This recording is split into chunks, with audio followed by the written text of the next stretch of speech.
حضرت عیسیٰ علیہ السلام کے بارے میں ہے اس میں سورہ مریم میں سورہ بارے میں جب ان کی ماں پہ الزام لگا تو کہا لوگوں نے کہنا شروع کر دیا کہ مریم تو اتنے اچھے گھر سے ہے اور تیری شادی نہیں ہوئی بچہ کہاں سے آ گیا.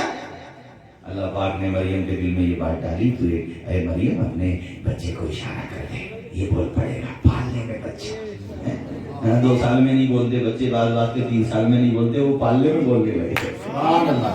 یہ بھی قرآن سے بتا رہا ہوں فاشارت الیہ حضرت مریم نے اشارہ کیا کس کی طرف عیسیٰ کی طرف وہ بولنے لگے سبحان اللہ. اور سب سے پہلا لفظ انہوں نے کیا بولا انی عبد اللہ میں اللہ کا بندہ ہوں اور اللہ نے مجھے کتاب دی نبی بنایا. یہ دونوں باتیں کہیں بعد میں اپنی عبدیت کا اعلان کیا پہلے. مطلب یہ ہوا اللہ جانتا ہے کہ عیسیٰ کو ماننے والے بعد میں اسے خدا کا درجہ دیں گے تو عیسیٰ نے خود ہی خدا ہونے کا انکار کر دیا کہ مجھے خدا مت سمجھ لینا میں تو خود خدا کا بندہ ہوں. سبحان اللہ سبحان اللہ سبحان اللہ زندہ باد سبحان اللہ. اب شکر ادا کرو تم کے حضور کی امت میں پیدا ہوئے ہو. شکر ادا کرو بے شک نہیں پتا کہاں پیدا ہوئے مگر خدا کا کرم دے کہ تو پیدا ہوا. تیرا باپ امام کو بلا کے لایا اس نے کان میں آ کر کے تجھے بتایا اللہ اکبر اللہ اکبر. ارے تو پالنے میں مسکرا رہا تھا رب تیرا کرم ہے. میرا باپ امیر ہو یا غریب کچھ بھی ہو مدینے والے کا غلام تو ہے. زندگی بھر اس بات کا شکر ادا نہیں کر سکتے کہ یا اللہ تیرا لاکھ لاکھ شکر ہے میرے مالک تو نے اپنے محبوب کی امت میں پیدا فرمایا. سبحان اللہ. نا قدری نہ کرو اسلام کی خدا کا شکر ادا کرو بیٹھے بٹھائے اسلام کی دولت مل گئی تمہیں. سبحان اللہ. بلال سے پوچھو کتنے گھسیٹے گئے. حضرت عمار سے پوچھو سہیب سے پوچھو عامر بن فہیرہ سے پوچھو حضرت ابو بکر سے پوچھو عثمان غنی سے پوچھو.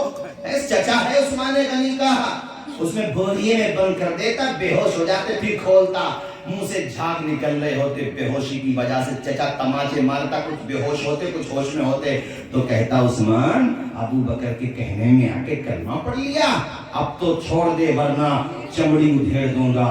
عثمان غنی مسکرا کے کہتے تھے چچا تجھے پتا ہی نہیں ہے جتنا تو مار رہا ہے اتنا ہی عثمان کا ایمان بڑھتا چلا رہا ہے. سبحان اللہ. خدا کا شکر ادا کر کے اللہ نے تجھے صاحب ایمان بنایا ہے. توجہ ہے بھائیو آپ لوگوں کی زور سے بولو لا الہ. یہ میں نے جملے معترضہ کے طور پہ کئی باتیں لینی توحید والی یہ بہت ضروری ہے آج کے زمانے میں. توحید بنیاد ہے رسالت بنیاد ہے.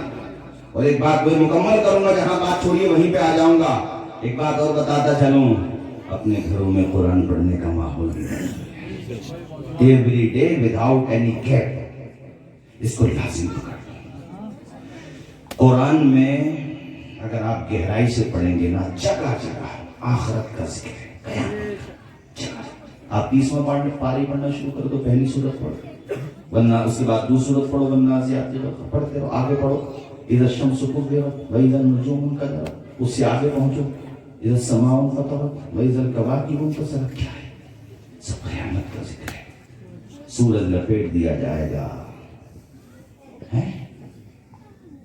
قیامت کا بار بار ذکر آ رہا ہے. القاریہ ما القاریہ وما ادراک ما القاریہ. قرآن میں کثرت کے ساتھ آخرت کا ذکر ہے. آخرت کا سبجیکٹ قرآن میں اتنا بیان کیا گیا ہے کہ تو پڑھ دے بھول گئے آخرت تو پھر پڑھ دے. آخرت ہے قیامت ہے پائی پائی کا حساب دینا ہے.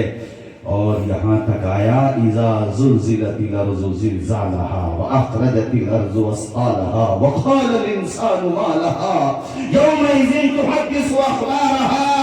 جب زمین اپنے خزانے باہر نکال کے پھینک دے گی انسان کہے گا اسے کیا ہو گیا.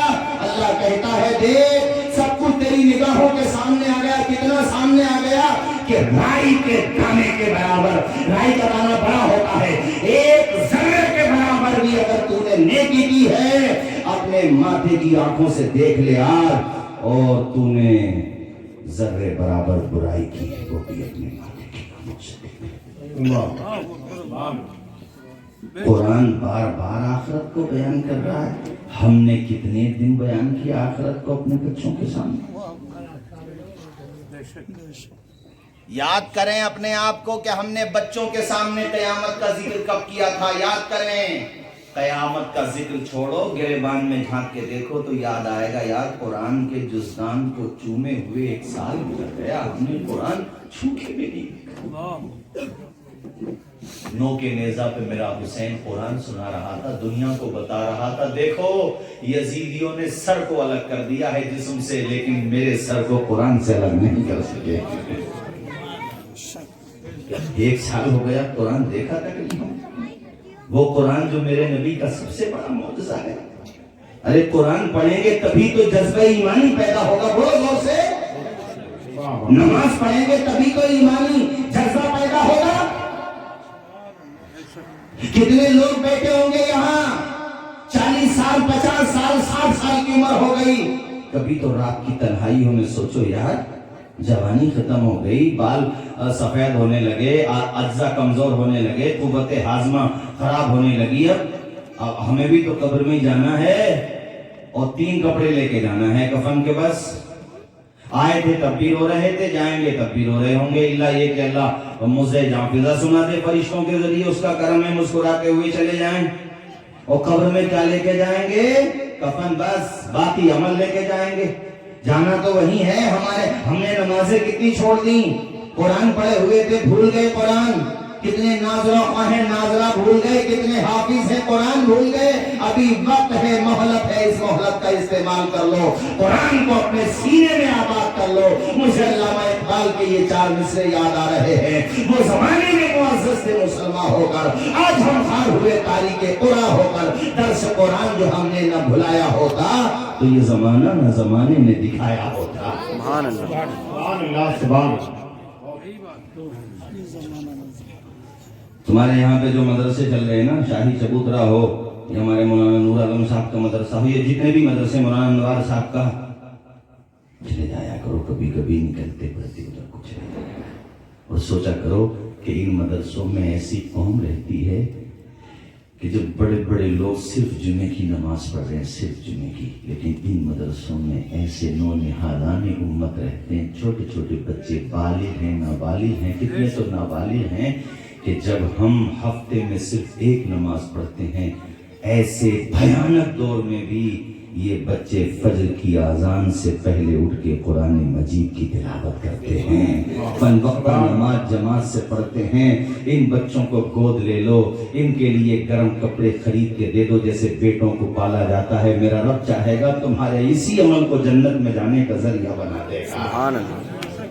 ان سے پیار کرو، ان بچوں سے، ان کے استاد سے جو صبح میں فجر کی اذان سے پہلے اٹھ گیا وہ بچوں کو سبق یاد کرا رہا ہے. ان سے محبت کرو، ان سے پیار کرو میرے بھائیو، چونکہ یہ دور تحت الرجالی کا دور ہے، یہ علم کی بے قدری کا دور ہے، یہ صرف دولت کی چمک کا دور ہے. اب علم کی قدر کہاں ہے لوگوں میں؟ لوگوں نے پڑھنا پڑھانا بند کر دیا. میں بار بار تقریروں میں، ہر تقریر میں کم و بیش میں یہ ذکر ضرور کرتا ہوں جو مہرانا شریف کا بھی پیغام ہے، بریلی شریف کا بھی پیغام ہے، کہ چھوٹا شریف کا بھی پیغام ہے، اور ساری خانقاہوں مدرسوں کا پیغام ہے کہ آدھی روٹی کھا لو مگر اپنے بچوں کو جاہی نہ رکھو، انہیں پڑھا لو، انہیں اس قابل بنا دو کہ تمہارا جنازہ پڑھ سکیں، اور ماڈرن ایجوکیشن بھی دلاؤ تاکہ دنیا کے آگے ذلیل رسوا نہ ہو، بلکہ اللہ ان کے قلم میں اتنی طاقت ہو کہ ظلم تھر تھرانے لگے ان کے قلم کے آگے. من بناؤ، یہ ذہن بناؤ. حضور کی سیرت کا حصہ ہے تعلیم پھیلانا. میرے حضور نے جو تعلیم کی ویلیو بتائی ہے نا، کسی نے نہیں بتائی. اور میرے حضور نے صرف بتایا نہیں، کر کے دکھایا. ہمارے، میں اللہ کی قسم لے کے کہتا ہوں، میں تو بہت چھوٹا سا طالب علم ہوں، میرے بڑے علماء ہمارے اکابر وہ تو ان کی تو بات ہی الگ ہے، مگر میں پورے کانفیڈنس کے ساتھ کہتا ہوں کہ حضور کی جیونی پہ، حضور کی سیرت پہ، حضور کے حوالے سے، حضور کے بے مثال ہونے پہ، حضور کے ہر اعتبار سے پوری پوری مخلوقات میں نمبر 1 ہونے پہ سلیقے سے کوئی ڈیبیٹ جب کرنا چاہے، جہاں کرنا چاہے وہاں کر لے. میرے حضور ہر اینگل سے نمبر 1 ہے، اللہ کی قسم ہر اینگل سے نمبر 1 ہے. اگر اخلاق میں آ جاؤ کوئی جواب نہیں آمنہ کے لال کا، معجزات میں آ جاؤ کوئی جواب نہیں آمنہ کے لال کا، تعلیم میں آ جاؤ کوئی جواب نہیں آمنہ کے لال کا. اس معاشرے کو زمین سے اٹھا کر آسمان کی بلندیوں تک پہنچانے کے حوالے سے آ جاؤ کوئی جواب نہیں آمنہ کے لال کا. اسی وجہ سے امام احمد رضا نے کہا سب سے اعلیٰ معالیٰ بولو، سب سے اعلیٰ معالیٰ، سب سے بالا و بالا ہمارا نبی، خلق سے اولیاء، اولیاء سے رسول اور رسولوں سے اعلیٰ ہمارا. سبحان اللہ سبحان اللہ.